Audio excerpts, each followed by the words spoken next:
In a small village, there lived a poor boy named Ahmed.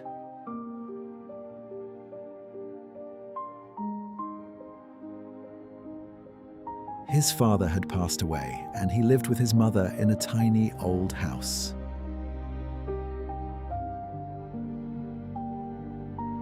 One cold night, there was only one piece of bread left in their home.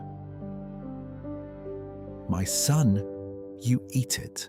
You haven't eaten anything all day." But suddenly, knock, knock.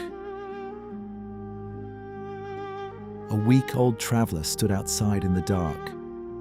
"Peace be upon you. I am hungry. Do you have anything for the sake of Allah?" Ahmed looked at the bread, then looked at his mother. Without saying a word, he gave the last piece of bread to the old man. "May Allah replace your hardship with ease." The next morning, something beautiful happened.